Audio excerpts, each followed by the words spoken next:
I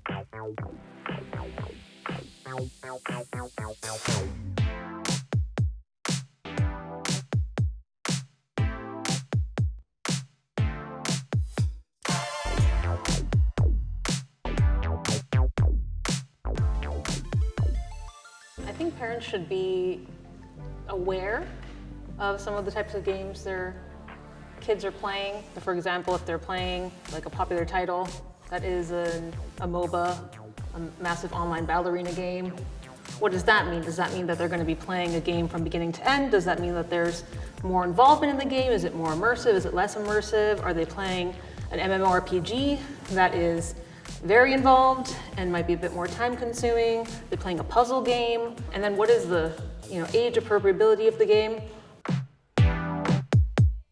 These are all different factors that can be easily discovered by just finding out the title of the game. So that way they can have an understanding of, why is my child spending so much time here? What are they getting from this? Is it something that is helping them cognitively? Is it something that is helping them socially? Are they feeling fulfilled from this game? Or is it something that is just for pure entertainment? A puzzle game where you're able to figure out puzzles quickly and have some sense of mastery over a short period of time. One of the things that I'm thinking about as you describe that role of parents is how important parents are in children developing and maintaining their interests. So for me, I was thinking about all the different things that were not video game related that I would do at different age ranges, and how my parents would support those and make them seem even more interesting or exciting to me. And so part of the reason that those activities would become more exciting is because parents and their interests and their follow-up questions are natural reinforcement strategies. If a parent looks at their child doing a martial arts like Taekwondo, or doing dance, or doing some kind of musical instrument, and there's natural conversations about that, then as a kid, I would feel like I'm interesting now and my parents are interested in what I'm doing. And one of the mistakes that parents make that is not necessarily on purpose is that they aren't able to notice that video games can be a variety of different activities. And that is related to genre, it's related to understanding what the goal is in that activity, and then also whether you seriously believe this or you're just humoring the child, pretending that it's important to you, that you know what's going on. If it's interesting to you, then the child will have a better understanding for where the value comes. And so when parents reject something that children think is fun for them, it actually becomes this shameful secret, like I can't share this joy with anyone. Am I worthy if I'm doing this activity? So you can play the same game for the same amount of time, and depending on how your parents interact with you is going to completely change what that game represents to you. Whether it's a fun, exciting opportunity for cognitive growth and personal accomplishment, or it's this shameful secret that's a waste of time. The number one tip would just be ask or get curious. Many times gaming occurs in a silo with children. I've had so many parents come up to me and say, I don't know what my kid is doing all the time. Put the consoles in one space where there's the main TV, and everyone will see what's going on then. And when they're engaging in gameplay, ask, what are they playing? What is the purpose? The current thing that they're trying to do is I'm trying to mine for items so that I can get some gear, so I can progress further along the storyline, or so I can catch up to where my friends are. Most parents might not know what that means, especially if they themselves haven't played a video game recently.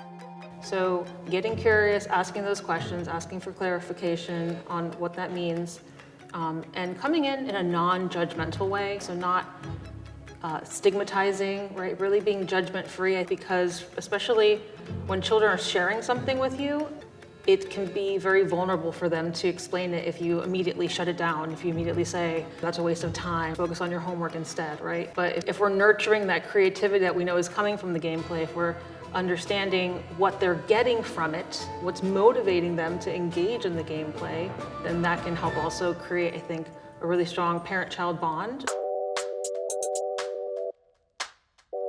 Gaming can be a great, branching avenue for that. It doesn't have to necessarily be some of the more traditional things we think of, like sitting down for a family dinner every single day. In the modern age, that might not be something that's possible because people are so busy with work and school and life. That vulnerability of the child having to share or explain what they're doing with gaming is actually mirrored on the parent side as well, because a lot of parents are actually deeply uncomfortable not understanding something in relation to interacting with their kids. A lot of times when the child, whatever age they are the masters of that content in that scenario. So you have to ask them what is going on.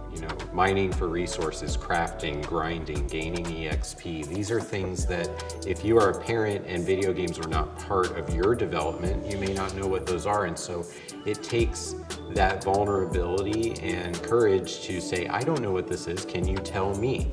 But that also is a fun role reversal for the child because it teaches them how to pass on information and what it means to understand something. I'm just thinking about my childhood. You gave me a flashback of what is the difference between different phases of gaming in my life. And it started out with a family TV in the living room as the one and only place that television-based things can happen.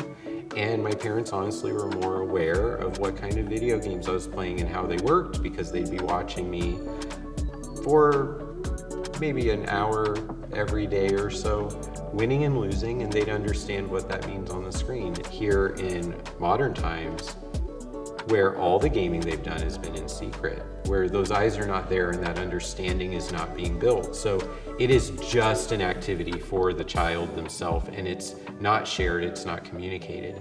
And that causes a bigger rift and makes the initiation of the conversation becomes a lot harder to start. And so my recommendation, if this is describing things that sound like that's what happens in your house, is find a way to make it easier to share gaming.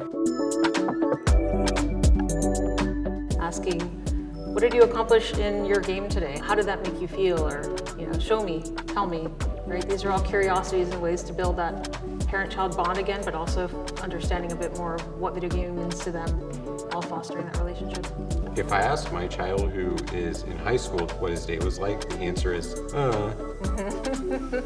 Yeah. But if I show that I understand a simple detail in some game he's playing on the Switch or on the PlayStation, and that question sounds to him like I actually care, then there will be a whole conversation that spirals out of me just showing that interest. Right.